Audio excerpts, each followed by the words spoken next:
성탄절 이후 주일입니다. 내년에는 25일이 주일이 될 것 같네요. 하루씩 밀려가더라고요. 우리 할렐루야 샬롬 하고 뒤에서부터 인사해서 오는데요. 그냥 하시지 말고 다 빠짐없이 눈 맞추도록 하죠. 할렐루야 샬롬 샬롬 샬롬 샬롬 샬롬 샬롬 샬롬 샬롬. 하나님 사랑합니다. 여러분 주 안에서 사랑합니다. 이철원 씨 나온 간증 보셨죠? 그분 얘기 들으면서 제 생각을 했습니다. 그러게요. 그러지 않을 때 건강관리 잘 했으면 좋았을 건데 몸이 아프다 보니까 이건 하나님의 은혜다. 내가 살아있는 것도 또 내가 가는 것도 하나님의 은혜다 얘기하더라고요. 우리 에스더 집사가 나보고 수영장은 좀 무리일 것 같고 목욕탕이라도 한 주일에 한두 번이라도 가셔가지고 좀 냉탕, 온탕 이렇게 좀 몸도 좀 쭉 펴고 좀 하시면 어떨까요? 얘기를 하는데 제가 아유 집에 갔다 오는 것도 그것도 바빠가지고 정신이 없고 그건 이중으로 그건 좀 어려워 얘기를 했는데 하나님께 그 마음도 그게 필요하다면 주시라고 기도해야 되겠죠. 기도밖에 없습니다. 마지막에 나오는 이동훈 목사님 오랜만에 뵀네요. 참 그분이 젊을 때부터 교회 학교 반사 선생님을 하실 때 집사님들이 그랬대요. 아유 그 청년 정말 굉장히 설교를 재밌게 해. 은사가 있는 것 같아 라는 얘기를 들었다는 말씀처럼 오늘 제가 그 말씀 꼭 간증이잖아요. 그 부분을 짧게 잘라서 영상에도 하필 그 부분이 다 올라와 있더라고요. 제가 오늘 설교에 필요한 부분이어서 찾아봤더니 정말 은혜롭게 잘하시죠? 눈물이 벌컥 날 정도로 문변을 또 공부하셨다 하더라고요. 이렇게 그런 부분도 아주 뛰어나시고 그 밖에 못 나가게 몇 대 독자시래요. 그분이. 그래가지고 할머니가 밖에 못 나가게 문을 잠궜대요. 밖에서. 그리고 안에다가는 주시는 게 책밖에 없었다고 합니다. 맨날 책을 넣어주셔가지고 할 게 없으니까 아무것도 할 수가 없으니까 지금같이 휴대폰이 그렇게 애들이 몰래 그 짓 할 수 있는 상황도 아니었고 연세가 높으시죠. 저보다 연세가 많으신데 그래서 방에서 할 수 있는 거는 책 보는 거밖에 없었다 그래. 그래서 그 책을 많이 봐서 그 이후에 이렇게 글을 쓰고 그 목사는 될 생각도 안 했고 교수가 되고 싶으셨다고 말씀하시더라고요. 근데 어느 날 그 해외 유학을 하는데 강하게 갈라디아 말씀이 와가지고 그 자리에 무릎을 꿇었다라는 얘기를 제가 개인적으로 들었습니다. 이동 목사님하고는 제가 참 사랑을 많이 받았죠. 기초 때 겁도 없이 목사님들 설교하는데 다 끼어가지고 전도사 주제에 새생명교회 창립하고 나서 가가지고 설교를 70여 명의 목사님들 앞에서 담대하게 할 정도로 그런 부분은 또 하나님이 주신 것 같아요. 참 잊지를 못합니다. 우리가 분노가 일어날 때 어떻게 할 것인가. 스캇솔주의 예수님처럼 친구가 되어주라에 나와 있습니다. 책에 분노에 대해서 언급하는 오늘 본문 내용이 그런 내용이죠. 우리가 본문 짧으니까 우리 한번 볼까요? 내 사랑하는 형제들아 너희가 알아라. 사람마다 듣기는 속히하고 말하기는 더디며 성내기도 더디하라. 사람이 성내는 것이 하나님의 의를 이루지 못한다. 그러므로 모든 더러운 것과 넘치는 악을 내버리고 너희 영혼을 능히 구원할 바 마음에 심어진 말씀을 온유함으로 받으라. 제가 느낀 것은 제가 성품이 별로 좋지 못해요. 급하고 제가 볼 때 온전치 않고 옳지 않은 거는 못 견디고 그러다 막 화가 나고 분이 일어나죠. 그래가지고 확 지적을 하고 이런 부분이 강합니다. 근데 저한테 참 필요한 말씀인데 그렇게 해가지고 자녀하고 가족하고 관계가 깨지면 아니면 동료들하고 또 부부끼리도 관계가 깨져가지고 좋을 일은 아무것도 없더라고요. 그래서 이 말씀이 정말 필요한 말씀이다. 그래서 분노에 대한 이야기를 하고 있습니다. 자, 자신에게서 일어나는 분노와 상대방을 향한 비방의 화살이 얼마나 무서운 것인지를 말합니다. 스캇솔주의 예수님처럼 친구가 되어라 이 책이에요. 뉴욕 타임즈 기자 팀 크레이더는 끊임없이 화낼 대상을 찾는 세태를 표현하기 위해서 분노, 포르노라는 용어를 사용하고 있습니다. 요즘 세태가 이렇다는 거죠. 편집자에게 날아온 수백 개의 댓글과 편지를 토대로 그는 많은 현대인이 누군가를 가해자로 몰아서 자신이 옳다는 느낌을 얻으려고 한다. 우리에게도 그런 경향이 있어요. 나는 정말 이렇지 않은데 하고 누군가를 비유하죠. 그래서 분노 포르노는 아무런 개인적인 책임 없이 다른 사람을 희생시키고 그리고는 쾌감을 느끼는 것이죠. 그런다는 점에서 포르노와 유사하다라는 주장이에요. 제 얘기가 아니라 이분의 책에 나와 있는 내용입니다. 이런 책임감 없는 분노의 표출은 새로운 현상이 아니라 신약 시대에도 존재했던 일인데, 예수께서 많이 질책하셨던 바리새인들도 늘 남을 경멸하는 사람들이었고, 죄라는 이름으로 사회적 분노를 한 개인에게 더 씌우는 사람들이었다. 그래서 의리분이라고 얘기를 합니다. 하나님 말씀에 비추어가지고 너는 이 부분 잘못됐어, 우리가 그럴 땐 너무 많죠. 교회에서도 마찬가지예요. 성도들이 온전치 않은 모습 볼 때 속상하죠. 특히나 예배 시간에, 찬양 시간에 휴대폰 보고 카톡 치는 사람들 보면은 굉장히 속이 상합니다. 자, 저거 아니라는 거 본인 알 텐데 자꾸 보죠. 근데 그거 지적할 수가 없어요. 지적을 했다가는 관계가 깨지니까 그냥 마음으로 눈 감습니다. 그럴 때는 눈 감고, 제가 눈 감고 찬양할 때는 그럴 때가 많아요. 마음을 다스리기 위해서. 제가 교회가 창립됐었던 초기에는 그렇지가 않았어요. 잘못된 거는 지적해야 된다라고 저는 생각을 했고, 그게 하나님의 뜻이라고 제가 생각을 했습니다. 남편과의 관계에서도 그랬습니다. 근데 아마 지금쯤이었으면 용기가 사라져서가 아니라 하나님의 뜻이 꼭 거기에 있지 않다. 왜냐하면 그 사람이 그 부분이 부족하면 저에겐 또 제게 부족한 부분이 있거든요. 그렇기 때문에 하나님께서는 말씀하시죠.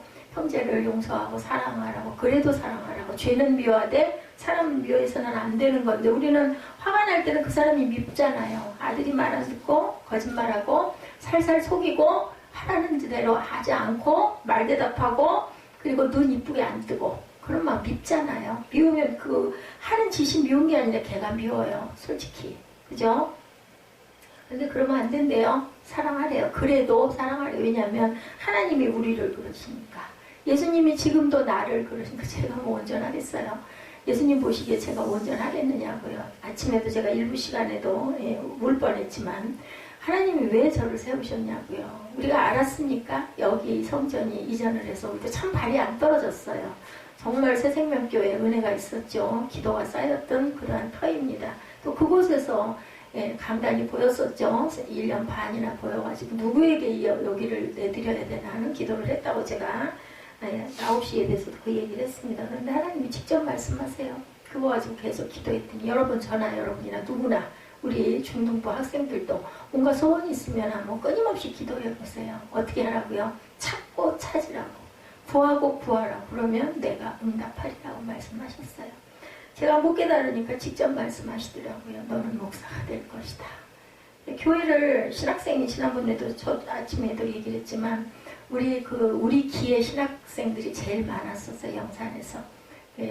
그 야간반은 한 80명 정도 됐고 주간반이 어마어마하게 많았지. 300명 정도 됐으면 그 교식이 크기도 했지만 정말 콩나물 시루처럼 한 400여 명 됐겠죠. 쉬운 얘기로. 그 중에서 교회를 개척한 사람은 손가락으로 꼽을 정도예요. 제가 모르는 교회들도 있겠지만 몇 년이 여러 해가 흘렀기 때문에 10손가락 안에 한번 꼽힐거려. 그 교회를 직접 개척해서 창립한 사람들, 다른 교단 어떤 사역자들, 교부장인가 이렇게 그 전도사 사역을 하는데 신학을 졸업하지 않아가지고 뒤늦게 온 그러한 그 학우들도 있었어요. 나중에 보니까 대단한 교회에 그런 교부장인 그러한 분들도 뒤늦게 신학을, 왜냐면 그건 단계를 겪어가야 전도사 임명도 받고 목사는 그건 또 사회에 생겨진 체계니까 그건 뒤져가야 되니까. 그래서 오신 분들도 좀 있었지만 대개는 평신도들로 돌아가죠. 우리 교회 봉사를 하거나 사역을 합니다. 그런데 은혜죠. 제가 생각하면. 그래도 누가 알았겠어요. 교회가 이렇게 형성이 되리라고는 상상 못했죠. 우리 기대는 아니었었죠. 그죠? 양적으로도 부흥이 되고 영적으로 충만하게 부흥해요. 그거 아시고 에베소서 말씀 주신 거죠. 착한 가부러움과 진실함으로 주 안에서 빛의 자녀가 되라고 에베소서 말씀이 지금도 또렷하게 기억이 납니다. 말씀도 그냥 부어주셨어요. 제가 한 5년 이상 기도할 때마다 환상이 그렇게 많이 보여서 에스겔을 지금 새벽에 강의를 하고 가고 있습니다. 에스겔이 본 것 때문에 자기 목숨도 아까워하지 않을 정도로 불타는 그런 심령이 됐던 것처럼 듣는 것도 중요하지만 보는 것은 잊을 수가 없어요. 지금도 상상. 저는 그냥 눈만 감으면 눈물이 나요. 요즘에 갈 때가 가까워서 그런지, 천국 갈 날이 가까워서 그런지는 모르겠는데 아까 그 연탄길 이동훈 목사님 그거 하시는 목에 눈물 날 일이에요. 그냥 눈물이 납니다. 감사해서 눈물이 나요. 감동의 눈물이 그렇게 쏟아집니다. 우리가 분노를 발산해도 마땅한 쓰레기로 여기기 때문에 가능하지 않을까. 그렇지 않죠. 분노 발생하면 뭐가 해로워요? 본인에게 해예요. 본인에게. 제가 예지한테 그런 얘기 했어요. 우리가 화를 낼 때 내 모습을 거울로 잠깐 한번 봐라. 그러면 화난 얼굴을 필 수밖에 없어진다라는 얘기를 했습니다. 우리가 가장 자신이 없을 때 내 부분에서 내가 열등하다고 느낄 때 자신 없어지죠. 그럼 우울에 빠지게 됩니다. 그러다가 또 나중에 화가 나요. 심술이 나죠. 잘하는 사람 보면 괜히 비양거리고 싶고, 그죠? 괜히 아주 그냥 심술을 좀 부리고 싶고, 이런 마음들이 생기는 그런 분노가 일어나죠. 나는 왜 이럴까? 이런 마음도 듭니다. 우리가 하고자 하는 일들이 제대로 되지 않을 때 외부 환경에 의해서 우리의 의지가 꺾일 때가 바로 내가 하고자 하는 일이 제대로 되지 않을 때, 우리의 계획이 산산이 부서지는 경험을 할 때 좌절감이 분노로 표출이 됩니다. 잘하려고 했는데, 생산을 잘하려고 했는데 그만한 기대치가 안 될 때, 내 잘못이야 라고 하는 것보다는 주변의 여건과 환경과, 그죠? 이런 억울함 때문에 화가 납니다. 오늘 본문 19절에 뭐 하라고 그래요? 어떻게 하라고요? 더디하라고 말씀합니다. 우리 19절 볼까요? 예, 뒤에 보니 듣기는 속히하고 말하기는 더디하라고 말씀합니다. 그리고 또 그 다음에 성내기도 더디하라. 그래서 화를 더디내야 된다. 결국은 본인의 몸에 무리가 와요. 그죠? 이게 그리고 저 같은 경우는 뭐 금방 뒷목이 뻣뻣해집니다. 혈압이 지금 약을 바꿔가지고 혈압이 내려감에도 불구하고 머리가 띵하고 목 주변이 그냥 빳빳하게 느껴져가지고, 아까 그 연탄길에 이철한 그 집사님 말씀 맞다나 적신호가 울려요. 이러면 안 되겠다. 절대로 아들 때문에 화를 내지 말라고 사무엘을 주셨나 보다. 그런 생각을 합니다.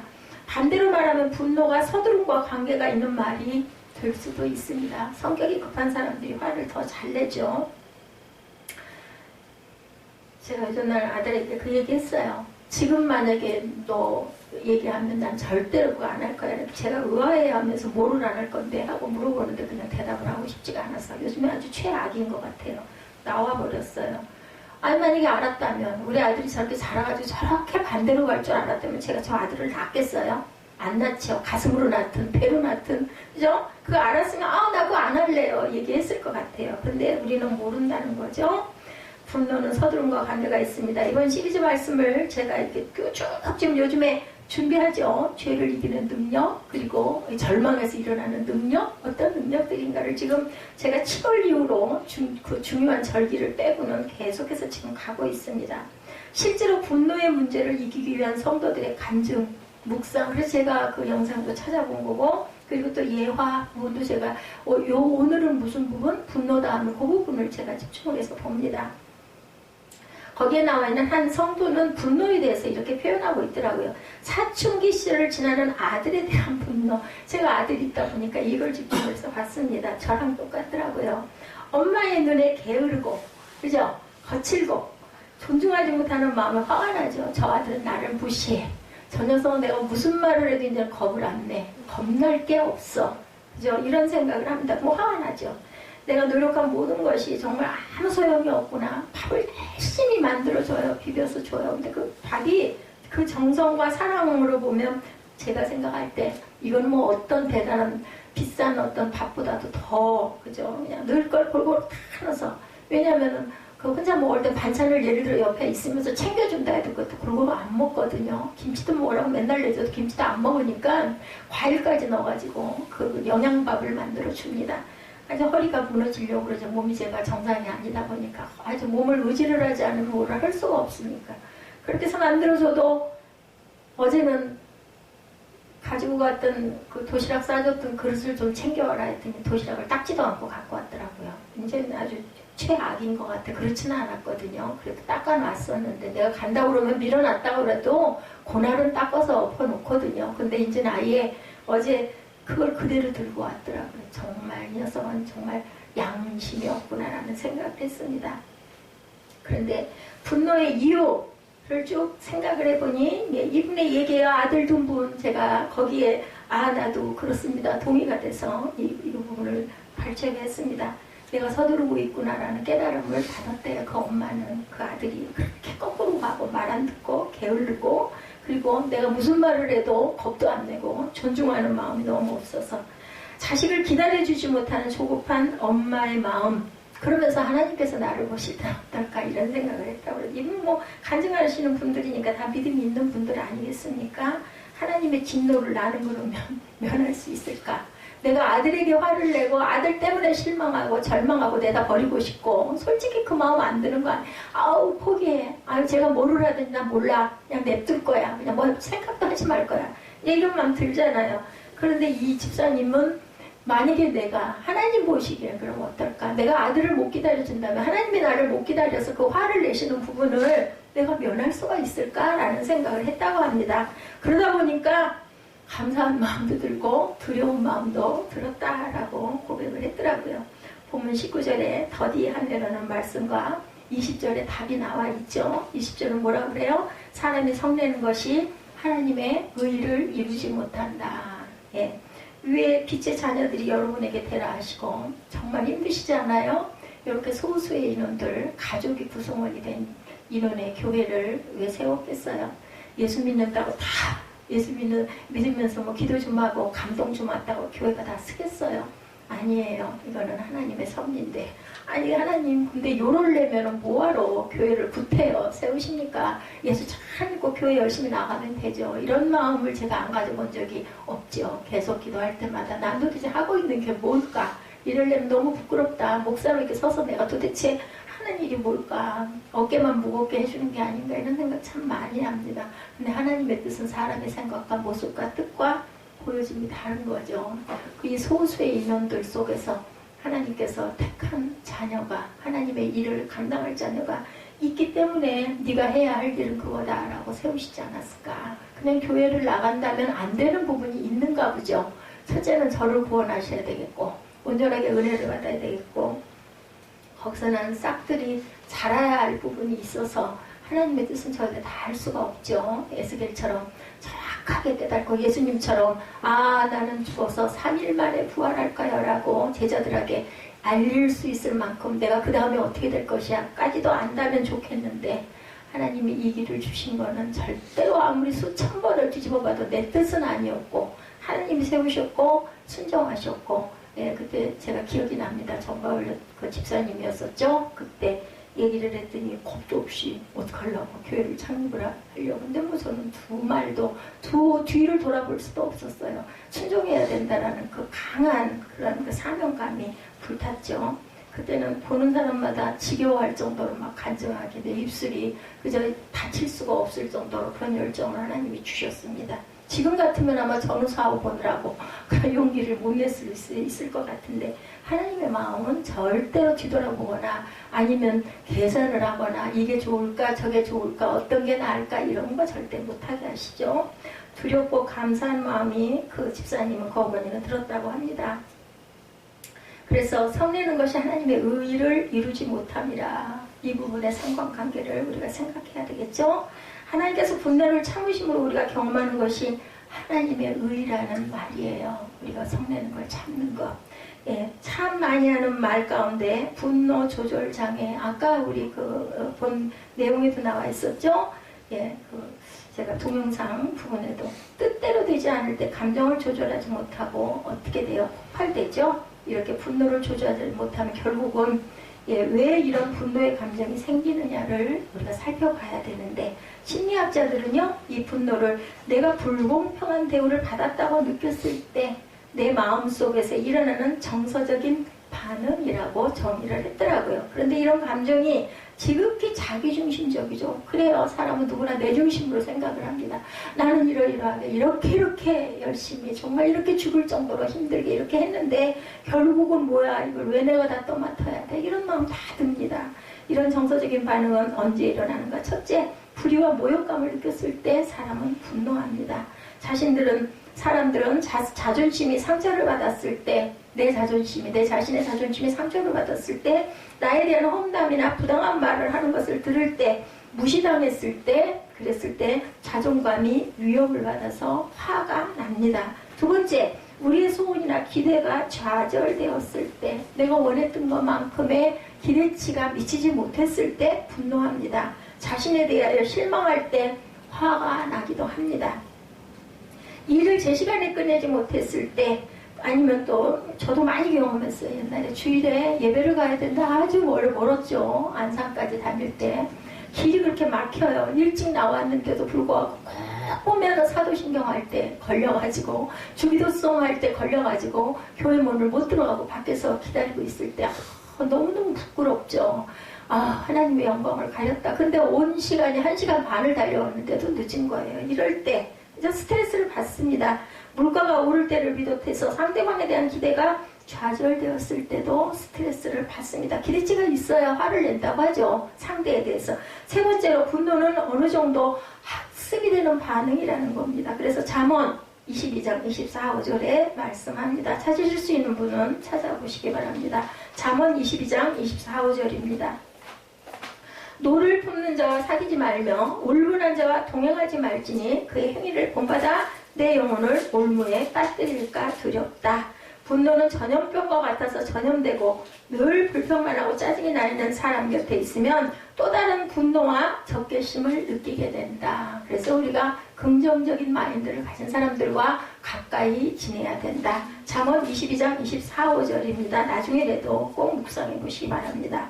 그래서 분노의 감정에 대한 반응은 어떤가? 분노의 감정에 대해서 왜 야고보 사도는 믿는 성도들에게 이렇게 권면하죠. 19절에 내 사랑하는 형제다 너희가 알지니 사람마다 듣기는 속히 하고 말하기는 더디하라. 그죠? 성내기도 더디하라. 분노에 대해서 성경은 자연스러운 감정으로 봅니다. 우리가 살아있는 사람은 성을 낼 수밖에 없다는 거예요. 그래서 하여튼 성 내지 말라고 안 하잖아요. 성 내기를 더디하라고 얘기를 합니다. 화가 나는 것은 당연한 거예요. 그죠? 이러이러한 지금 제가 쭉 열거한 내용 중에 하나 내가 속할 때 근데 그 화를 조절하지 못하고 폭발하는 게 문제인데 그걸 좀 어떻게 하라고요? 될 수 있으면 천천히 해라. 저는 우리 인간들이 분노하는 이유는 인간들이 가진 성정이라는 거죠. 자연스러운 지극히 있을 수 있는 죽은 사람은 화 못 내잖아요. 그죠? 그래서 십자가 아래 죽어라 얘기는 바로 이런 부분을 죽이라는 거죠. 내 감정을 죽이라는 겁니다. 타락한 인간의 성정은 완전하지 못할 뿐 아니라 죄에 대한 경향이 있어서 쉽게 분노하게 되어 있다. 타락할수록 분노를 자주 하죠. 그래서 누가 그랬어요? 그죠? 아벨과 가인이 그랬죠? 가인이 화를 못 이겨서 동생을 첫 번째 살인을 하죠. 쳐 죽입니다. 돌로. 이러한 인간의 본성을 생각할 때 이 문제는 분노 자체가 아니라 분노가 행동으로 옮겨지게 된다. 살인도 불사하는 거죠. 화가 나면은. 그래서 우리 옛말에도 있어요. 참을 인자 3번을 쓰면은 살인도 면한다. 먹을 갈아가지고 화선지에다가 인자를 한문으로 3번을 쓴다고 생각을 해보세요. 30분 이상 걸리겠죠? 그러다 보면 죽이고 싶어서 당장 칼로 찌르고 싶은 것도 자제를 하게 된다는 거죠. 이렇게 해서 죄의 소원이 죄악의 행동으로 옮겨지는 것이 창세기에 나타나죠. 창세기 4장 7절에 보면 가인이 저질렀던 죄의 원인은 마음의 행동으로 옮겨졌기 때문이다. 아까 제가 말씀드린 대로. 그래서 내가 선을 행하면 어찌 낯을 들지 못하겠느냐? 선을 행하지 아니하면 죄가 문에 엎드러지니라. 죄로 인해서 내가 엎드러지는 거야. 죄가 문에 엎드러졌다는 것은 죄가 너를 원하나 너는 죄를 그렇기 때문에 어떻게 해라? 다스려라 말씀을 합니다. 그러니까 거기에 먹히면 안 돼요. 당연히 화나요. 당연해요. 지당해요. 그래도 그걸 이겨야 된다. 그래야 그 죄를 내가 문지방 앞에다가 엎어버릴 수가 있다. 안 그러면 내가 엎어지니까. 엎어지면 안 되잖아요. 일 잘못된 것도 나는 너무너무 수고했는데 그것도 화가 나 죽겠는데 그 죄로 인해 내가 엎어지면 되겠어요? 하나님 보시기 온전치 않으면 또 죄를 짓는 거니까 다스리라는 거죠. 이와 같은 맥락에서 바울은 분을 내어도 죄를 짓지 말고 뭐라 그래요? 해가 지도록 분을 품지 말라고 얘기를 합니다. 그거 어떻게 잊어버릴 수도 없고 용서할 수도 없고 화가 나서 죽겠는데 그래도 그 분을 해가 지도록 품지 말고 뭐 해라? 형제 앞에 가서 풀으라고 얘기를 하죠. 재단에다가 그저 예물을 드리려고 하다가도 형제에게 잘못한 게 생각나면 그거 잠깐 스톱 해놓고 쫓아와가지고 풀고 와가지고 예물을 재단에 드리라고 하나님께서 그죠? 예배 드리는 것보다 형제와 관계 회복하는 게 먼저라고 얘기를 하셔요. 그렇게 하고 나서 예물을 드리라고 말씀하죠. 한 걸음 더 나가서 분노의 감정이 일어날 때 나타나는 반응에는 어떤 것이 있을까 우리 한번 살펴보죠. 자, 여러분들은 분노가 일어날 때 여러분들은 어떻게 반응하시나요? 첫째, 분노를 의식적으로 억제하는 방법이 있습니다. 분노에 대한 가장 보편적인 대응 방침입니다. 이거는 정말 수양이 돼야 되죠. 그래야 노력을 해서 의식적으로 할 수 있다. 잠언 14장 29절에 보면 노하기를 더디하는 자는 크게 명철하여도 마음이 조급한 자는 어리석음을 나타낸다. 오늘 야고보서 1장 말씀하고 똑같죠. 그죠? 거기에 대한 해석과 같습니다. 오늘 본문의 19절이 그러지 않았어요? 노하기를 더디하라고 그러죠. 듣기는 빨리 들으라는 거죠. 누가 얘기할 때 그 말을 얼른 들어라. 말도 더디게 하고 성내기도 대디해라. 그것이 사람이 성내는 것이 하나님의 의를 이루지 못한다. 잠언 14장 29절에 의하면 노하기를 더디하는 것은 크게 명철하다고 얘기합니다. 근데 마음이 조급한 자는 어리석음을 나타낸다. 결국은 가인처럼 그걸 못 견뎌가지고 내가 죄의 문 앞에 엎드려져 버려서 살인을 하게 되고 하나님께 버림을 받게 되고 하나님과의 관계가 단절되는 결과 창세기에 나타나 있지 않습니까? 이렇게 된다는 거죠. 두 번째로 파괴적 반응으로 화를 분출시키는 방 뭐예요? 꽤 부수죠. 그래서 보면은 어느 가정에 부부싸움이 나요. 그러면은 남자들이 대개는 그죠? 막 문짝을 발로 걷어 차거나 아니면 물건을 집어 던지거나 막 깨뜨리잖아요. 그죠? 그러면 막 아내들은 막 공포심이 일어나죠. 사람을 못 때리는 사람들이 그 일을 많이 한다고 그래요. 저는 그게 아주 정말 교양머리 없고 막대 먹고 못돼 처먹었다고 생각을 했는데 사람을 패는 거를 못하니까 물건 그 중에서도 조금 생각하면 뭐예요? 부서져도 별로 값이 안 나가는 거. 그죠? 플라스틱 같은 거 막 집어 던지는 거예요. 예, 그런 걸로 나타낸다. 가구를 부수든지 아니면 그러다 이제 아내가 막 달겨들거나 막 하다 보면 이제 뭐 눈에 안 보이면 극에 달하면 막 아내를 때리기도 하죠. 그래서 가정이 깨지기도 합니다. 세 번째, 분노가 일어날 때 파동적으로 억압하는 반응이 일어난다. 가장 정통적인 방법으로 상대방의 상처를 주고 보복당할까 두려워서 무의식 속에 분노를 파묻어. 이렇게 됐다가는 이거 나중에 큰일 나겠네. 내가 쫓겨나겠네. 내가 경찰에 잡혀가겠네. 소송이 걸리겠네. 이러다 보면은 그죠? 분노를 파묻는다. 우리나라에도 있죠? 화병이라고 부르는 거. 예. 이게 엄마들이 예전 우리 어머니들이 견디고 누르다 보니까 가슴에 무슨 덩어리가 올라갔다 내려갔다 한다고 그러죠? 화라고 얘기를 합니다. 자, 크리스찬들은 오래된 무의식 속에 화를 내서 안 된다는 고정관념 때문에 화를 억누른다고 합니다. 근데 억누른다고 없어지지가 않고 정신적, 신체적으로 질환으로 나타나요. 뭐 고혈압 증상이 나타나든지 아니면 심장에 어떤 무리가 일어나든지 그죠? 이런 부분들이 일어난다. 자, 마음이 침묵하면 몸이 부르짖는다. 아까 그 이철환 집사님 얘기하죠? 그죠? 몸이 부르짖죠. 몸이 부르짖으면 정신오네. 저도 그렇습니다. 저도 안 되겠네. 누워야 되겠네. 이런 마음이 옵니다. 존 파열이라는 그분은 내가 나의 감정을 억누를 때는 나의 위장이 점수를 매긴다. 우리가 막 화가 나가지고 음식 먹으면 체하잖아요. 위장이 점수 매긴 거예요. 이거 소화 안 돼. 인 거죠. 억압된 분노는 위상과다를 촉발해서 소화가 안 되게 하거나 위궤양으로 나타난다. 우리 몸을 파괴합니다. 편두통, 알레르기, 막 두드러기 나는 사람도 있죠? 근육통, 심장병, 당뇨병, 암의 원인이 된다. 암을 앓는 분들은 마음에 큰 억압된 그런 것들이 쌓여가지고 결국은 암으로 표출이 된다고 얘기를 합니다. 그래서 제가 암은 안 걸릴 거야. 저는 그런 거 있으면 막 되거든요. 하나님께 퍼대든지 안 되면 뭐 카톡으로 누구에 그러니까 제가 그러면서 그 얘기하죠. 그냥 내가 이거 그냥 기도한다고 생각하고 그냥 듣고 넘기세요. 왜냐면 그걸 막 다 퍼내고 나면은 마음이 가라앉아요. 그리고 그냥 뭐 비워야지. 비워내야 됩니다. 무슨 방법으로 아니면 뭐 찬양을 막 열심히 한다든지 그죠? 아니면 뭐 재밌는 영화 한 편을 보고 그걸 날려보낸다든지 각자의 방법이 있습니다. 그게 안에다가 축적시켜서 좋을 일은 아무것도 없다는 거죠. 그리스도인들의 가장 위험한 것은 억압된 분노를 거룩한 인격이라고 혼동하는 거 그러지 마세요. 어떤 방법으로든 누구를 해치는 방법이 아니면 나름대로 뭐 물론 기도하고 찬양하고 예배드리는 것도 좋지만 그걸로 때로는 안 될 때가 있습니다. 말씀 묵상하는 것도 좋지만 안 될 때는 내가 가장 좋아하는 거 뭔가를 좀 하세요. 본인을 위해서. 그래서 그 부분을 풀어라. 뭐 스포츠도 좋겠죠. 달리기를 한다든지 뭐 수영을 한다든지. 네 번째, 분노가 일 때는 무시하는 반응. 이것도 있습니다. 무시해버려. 그거 우리 에스더 집사 잘하더라고요. 그 욕하면서 안해 지랄하네 이래버려. 저는 그게 안 돼요. 막 그것 때문에 막 마음을 상하는데 그래버리고 말하면서 얘기하더라고요. 토요일날 내가 욕을 잘하긴 잘하나 봐. 그러면 안 돼요. 이제는 하나님 길 가는 주의 종이 되면 입에서 그런 말들은 빼야 됩니다. 다른 말로 반대로 해야 되겠죠. 그래서 우리 신학생들이 죽겠네를 알고 살겠네, 알고 살겠네. 그리고 미워서 자식한테도 저 망할 자식이라고 안 하고 부자가 되려서, 아유 부자가 되려서, 왼수가 아니라 진짜 하나님이 나에게 복덩어리, 사랑덩어리를 주셔서 이렇게 표현하는 걸 제가 많이 봤습니다. 직접 분노를 표현하면 보복당할 것을 두려워하던 옛날 며느리들이 시어머니에게 가졌던 감정 뭐 했어요? 다림질, 그걸로 풀었던 거는 막 두들기죠. 그러면서 막 마음으로 그걸 풀었다고 합니다. 이게 다 나름대로 살 길을, 분출할 길을 가지고 있다는 거죠. 아주 소극적인 방식이죠. 시어머니에게 저녁상 차려드리는 것을 깜빡 잊어버려.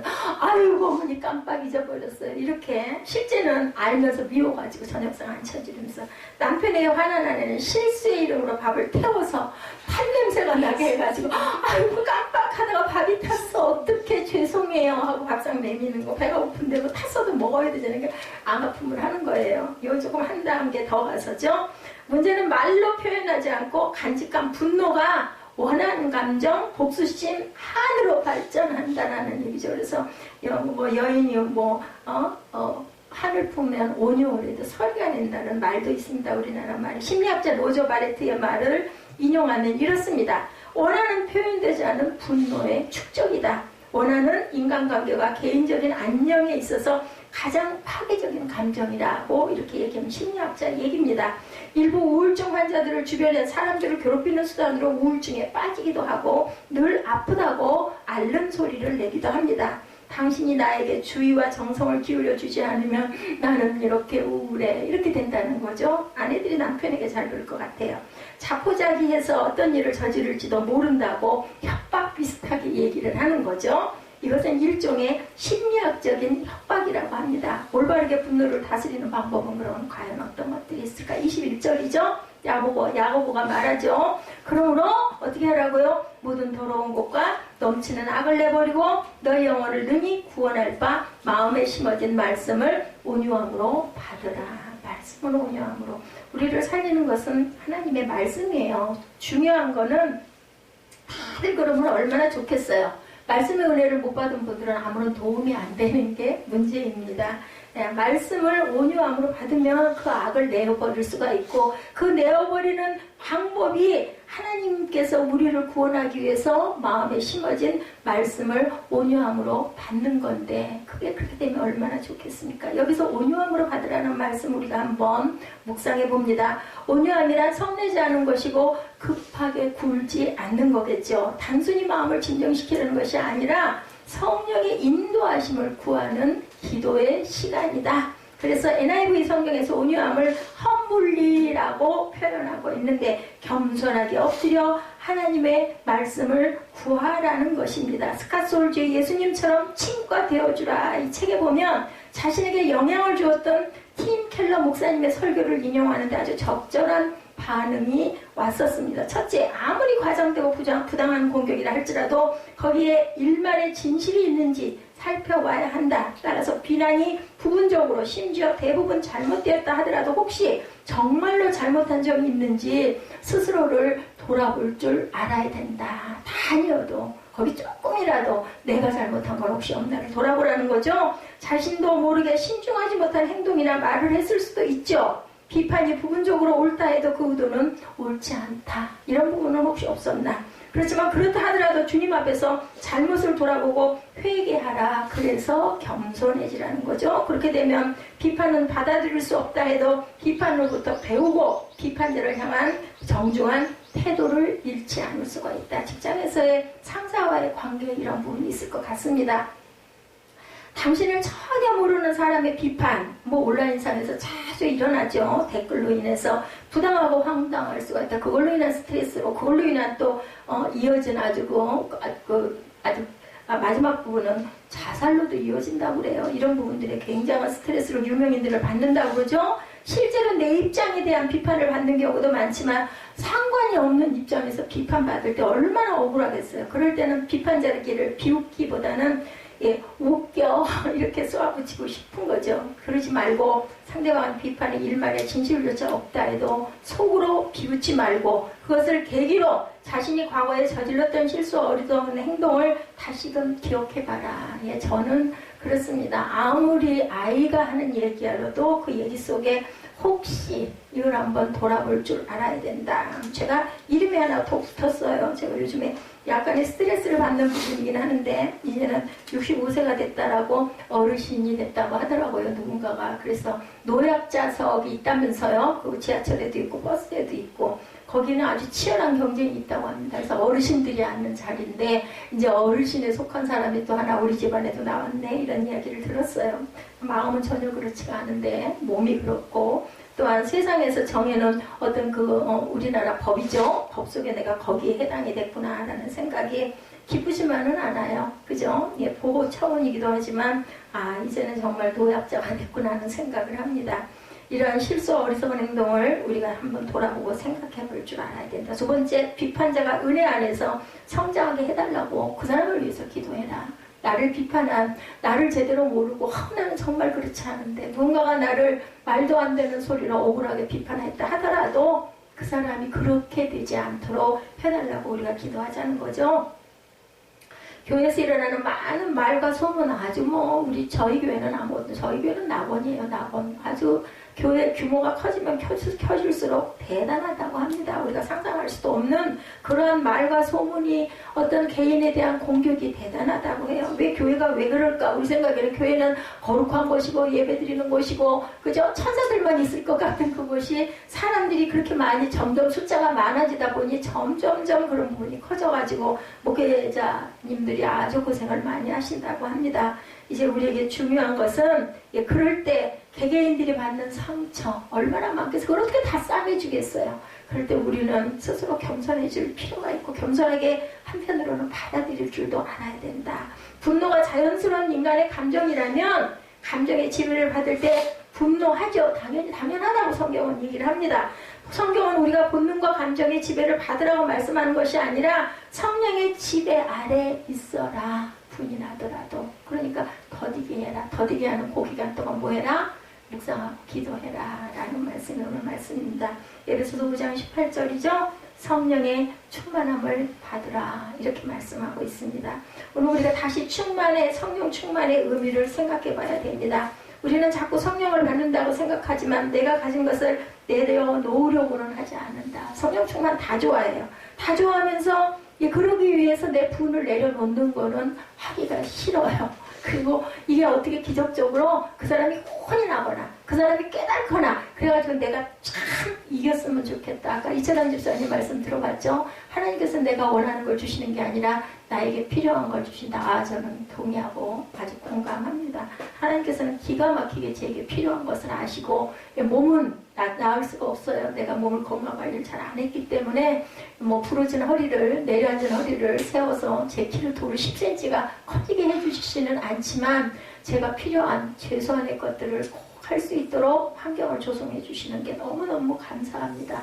만약 이 상태가 안 됐으면 제가 이런 감사를, 이런 감동을, 이런 마음이 됐을까? 그런데 성령을 받기 위해서 내가 가진 것을 반드시 분명히 내려놔야 된다. 내 분을 내려놓을 줄 알아야 된다. 그리고 내가 그 안에서 내가 잘못한 것, 내가 주인의식을 가졌는지를 생각해 봐야 되겠다. 어떤 사건에 있어서, 그죠? 나는 아니야, 나는 피해자야. 이게 아니라 내가 그러면 정말 주인이 돼가지고 내가 이 일을 했을 때 이 결과가 왔는지를 생각해 봐야 된다. 성령의 지배를 받기 시작할 때 비로소 우리는 우리의 죄된 본성에서부터 자유할 수가 있다. 진리가 너희를 자유케 하리니. 그죠? 분을 낼 만한 일들이 얼마든지 생길 수 있지만 그분을 이길 힘은 성령의 도우심을, 그 분을 이길 힘은 성령의 도우심을 통해서만 된다라는 거죠. 여러분 잘 아시는 R.A. 토레의 신부님이 고백한 말씀, 제가 이 부분 여러 번 인용했습니다. 예배 때. 하나님, 제가 성령 충만하겠다고 느끼지 못할 때 함부로 말하지 않도록 도와주시옵소서. 성령 충만하지 않을 때 말하면 실언이 되기 쉽고 사람들에게 상처가 되기 쉽습니다.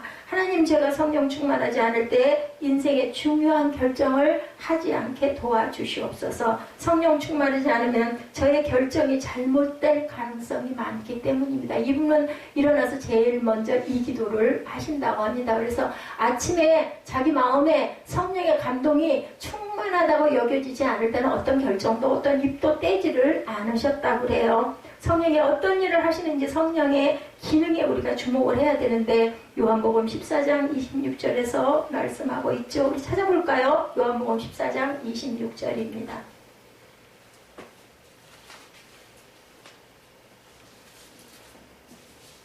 함께 합동합니다. 보혜사 곧 아버지께서 내 이름으로 보내실 성령 그가 너에게 모든 것을 가르치시고 내가 너에게 말한 모든 것을 뭐하게 하리라? 생각나게 하리라. 다시 한번 읽습니다. 보혜사 곧 아버지께서 내 이름으로 보내실 성령 그가 너에게 모든 것을 가르치시고 내가 너에게 말한 모든 것을 생각나게 하리라.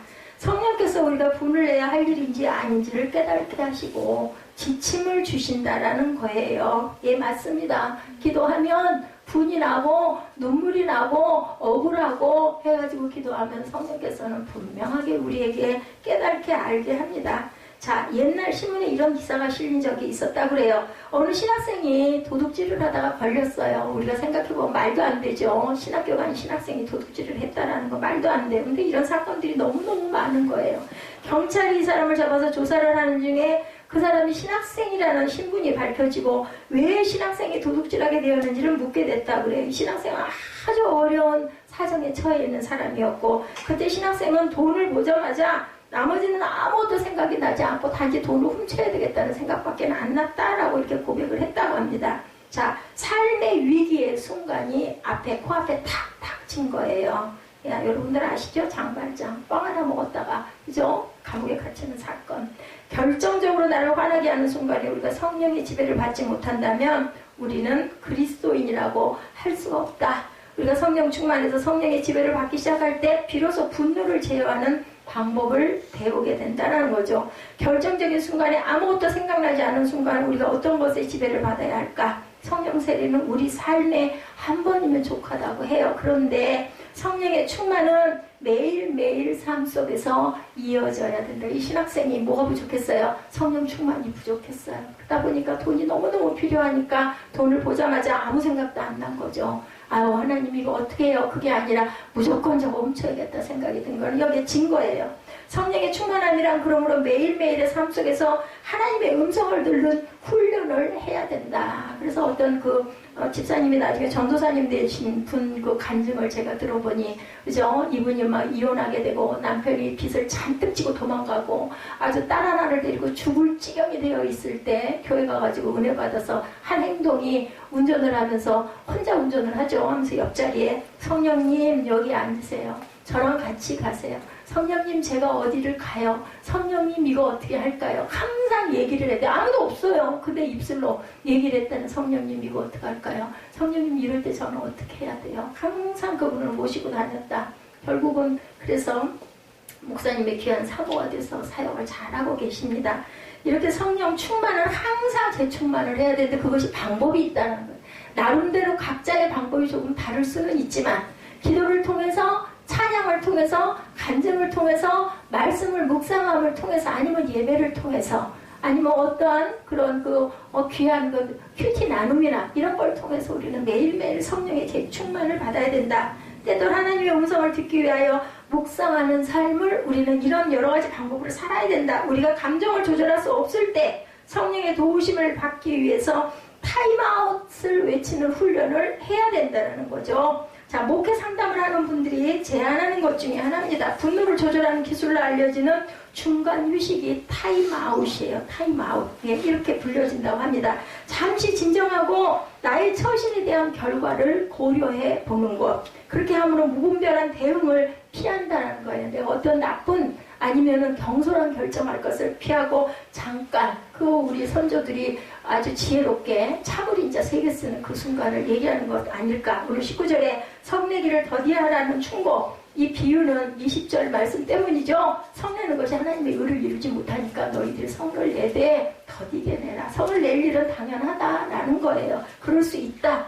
그러면 화가 나는 순간에 잠깐 타임아웃 하고 외치고 잠깐 생각하라. 숨을 좀 들이마시고 눈을 감으라는 거죠. 제가 카톡하는 거 보면서 눈 감는 거. 그게 제가 눈을 감을 때는 뭐가 있어서 눈을 감는 거야. 물론 때로는 눈이 아파서 피곤해서 일 때도 있지만, 아니면 눈물이 나려고 할 때도 있지만, 그럴 경우도 있습니다. 타임아웃 하는 거예요.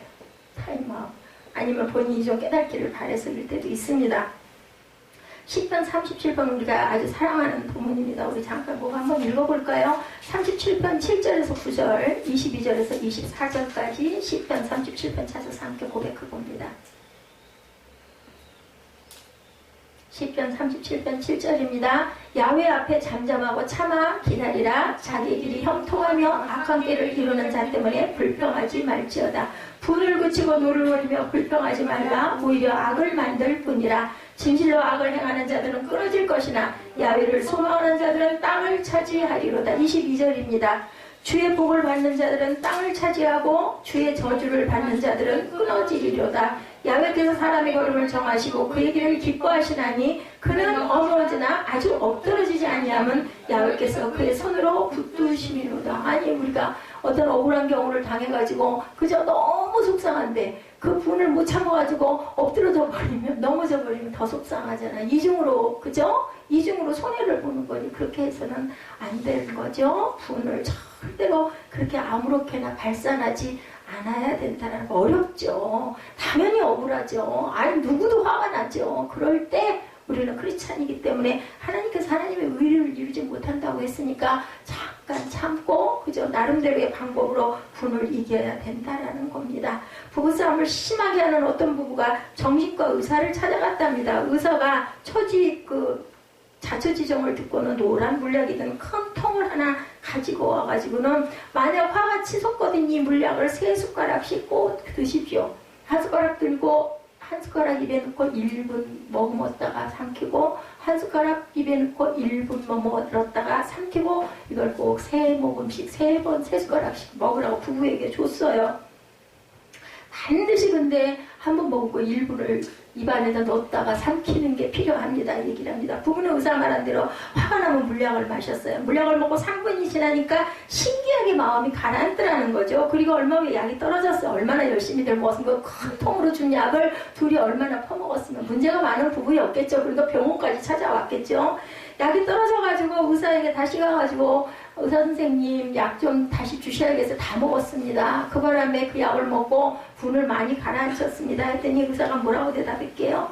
그 약은 설탕물입니다. 라고 대답을 했다고 하더랍니다. 부부가 싸움을 안 하게 된 것은 설탕물을 먹고 3분 동안 기다리는 동안 분노가 사갔기 때문이라는 거죠. 잠언 16장 32절 말씀이죠. 노하기를 더디하는 자는 용사보다 낫고 자기의 마음을 다스리는 자는 성을 빼앗는 자보다 나으리라. 그래서 온유한 자는 복이 있나니 하나님의 나라를 그저 땅을 차지할 것이라고 말씀을 합니다. 하나님의 나라를 이룬다라는 거죠. 아마도 오늘 본문 말씀과 가장 맞는 말씀이죠. 성을 빼앗는 자보다 낫대요. 노하기를 더디하는 자는 용사보다도 낫대요. 자, 분노. 그것이 의로운 분노든 불의한 분노든 결코 빨리 행동에 옮기지 말라는 것이 바로 답이에요. 그 순간에 하나님과 씨름하는 큰 영역으로 들어가야 된다. 야곱이 어떻게 했어요? 하나님과 씨름하죠. 그래서 결국은 이스라엘이라는 이름을 받게 됩니다. 하나님과 싸우는 것은 하나님과 함께 되새김질하는 모든 일을 포함하고 있다라는 거. 하나님의 씨름 얼마든지 하시기 바랍니다. 그러나 놀라움으로 하나님께 찬양을 해야 되는데 나는 하나님의 진노 가운데 참아주셨던 하나님 그리고 나를 구원하신 놀라운 사랑을 발견하게 된다. 찬양하면서 여러분들 은혜 안 받으세요? 저는 찬양의 가사의 은혜로 굉장히 받습니다. 그리고 무엇보다 나의 삶 속에 신실하셨던 하나님을 발견하게 됩니다. 아까 1535장 이 찬양이 어저께 말씀 준비할 때 오 신실하신 주, 오 신실하신 주, 내 너를 버리지도 않으리라. 이 찬양이 제게 아주 깊은 감동으로 왔습니다. 오중이나 어저께 힘들고 바빴으면 이제 또 식사 대접을 할 일이 있어가지고 그것까지 챙기고 아주 파 김치가 되는 데다가 싱크대 속에 밑에 뭐죠? 그 꽈배기 줄이 자꾸 빠져가지고 물바다가 돼가지고 그거를 치우느라고 아주 곤욕을 치르고 아주 정말 뭐 밥맛도 없어질 정도로 죽을 지경이어서 이걸 못 찾았다가 아침에 급하게 이걸 찾았어요. 자, 우리가 부르는 수없이 많은 시편의 내용이 때로는 분노 속에서, 때로는 탄원에서, 때로는 처절한 울부짖음 가운데 고백되어진 시편 말씀이 다 그거 찬양이에요. 구약에는 이게 다 거기에 가사가 붙여져고 곡조가 붙여져가지고 궁중에서 찬양을 예배 드릴 때 썼던 그런 것들이 이 시편입니다.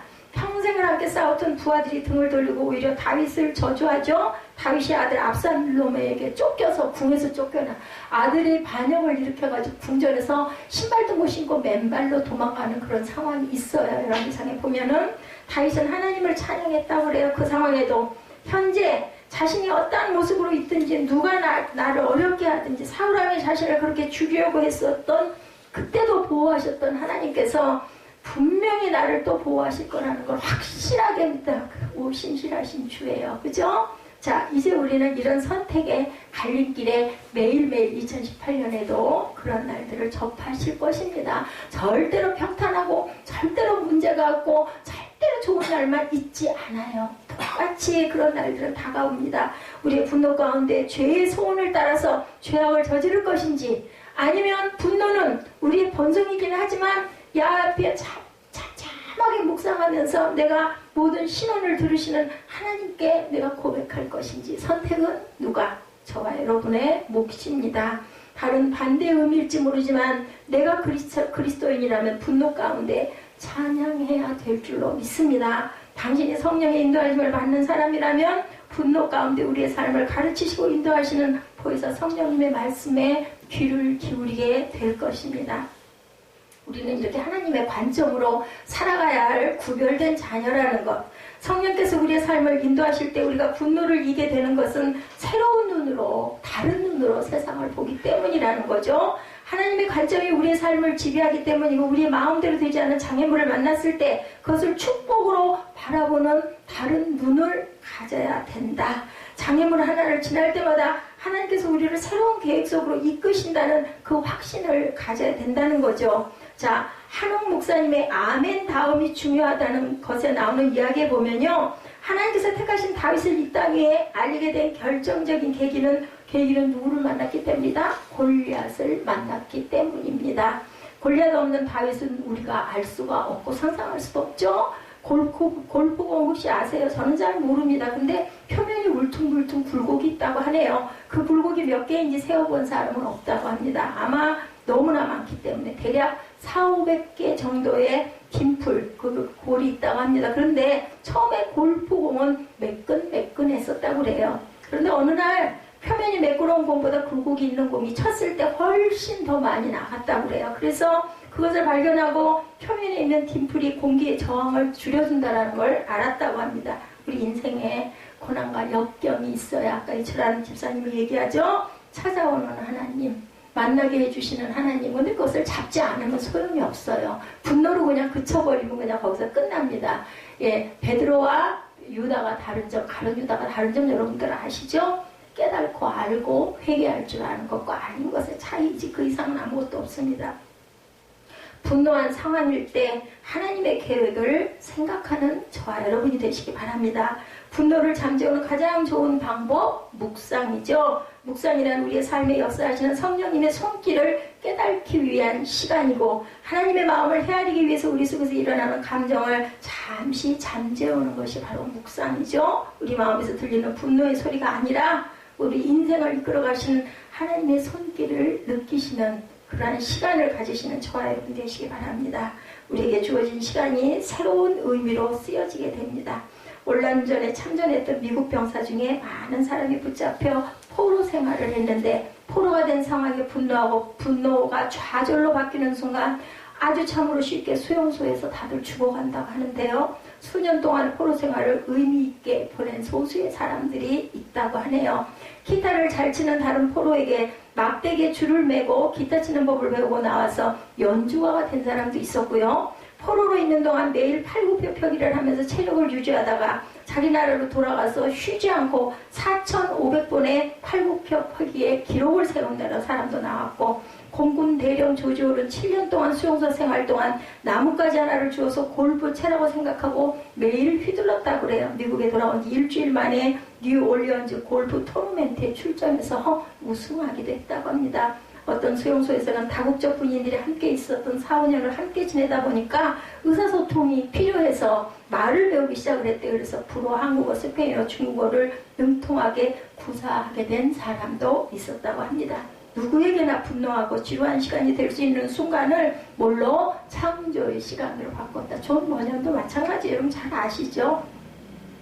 여러분 잘 아시는 악동 뮤지션, 이 사람도 몽골의 선교사 자녀로 태어나서 남매는 돈이 없어서 학교를 갈 수가 없었다고 그래요. 아버지가 사뒀던 기타 하나를 가지고, 그죠? 그 악동 뮤지션의 그 오빠가 열심히 무료함을 달리느라고 기타 연주를 하면서 곡을 써가지고는 K-pop 스타가 됐죠? 자, 이철한 시즌 연탄길, 아까 그 이동원 목사님을 통해서 보신 것처럼 자기 아들이 머리를 다쳐가지고 병원에 3년을 누워있다 보니까 눈만 오면 걱정이 돼서 내 아들 같은 그 또 아들이 또 딸이 그렇게 다치면 안 되니까 그 먼 거리를 와서 노인이면서도 거기를 삽으로 깎아내면서 내 기도야, 내 기도야. 내 아들이 깨어나기를 바라는 내 기도고, 다른 어떤 아들이나 딸이 그런 일을 당하지 않도록 하나님께 올리는 내 기도야.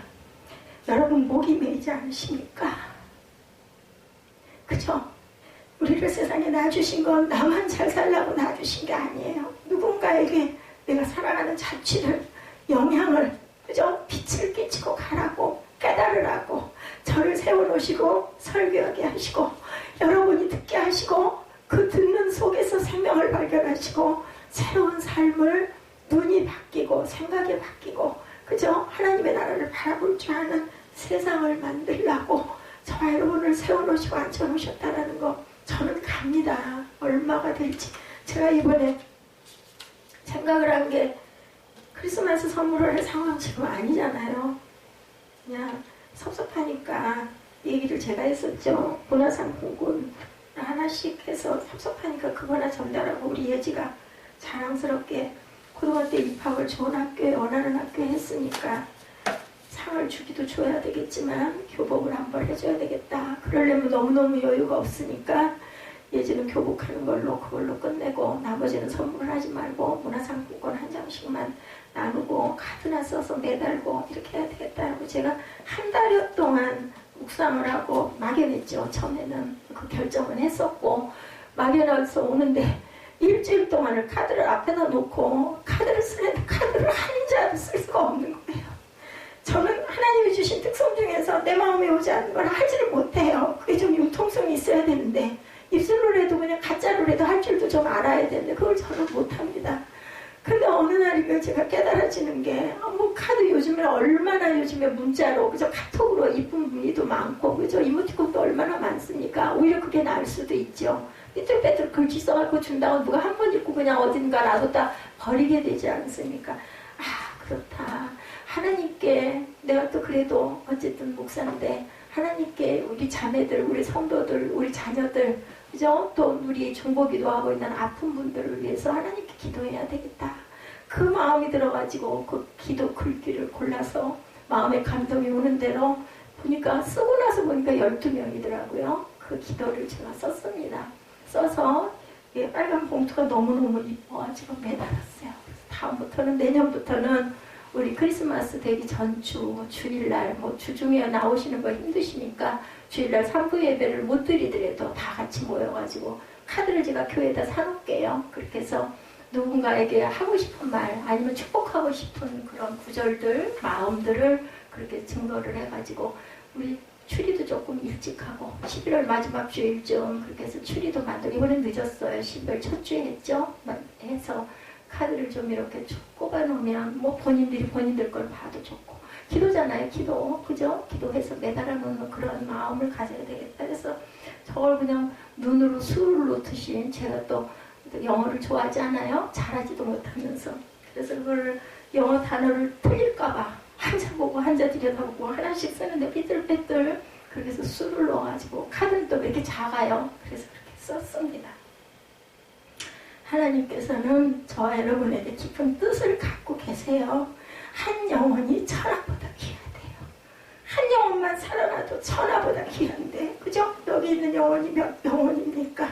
저는 가더라도 여러분들 예수를 잘 믿으시고 제가 옆으로 갔죠? 그래서 제가 선물을 조그만 걸 준비를 했어요.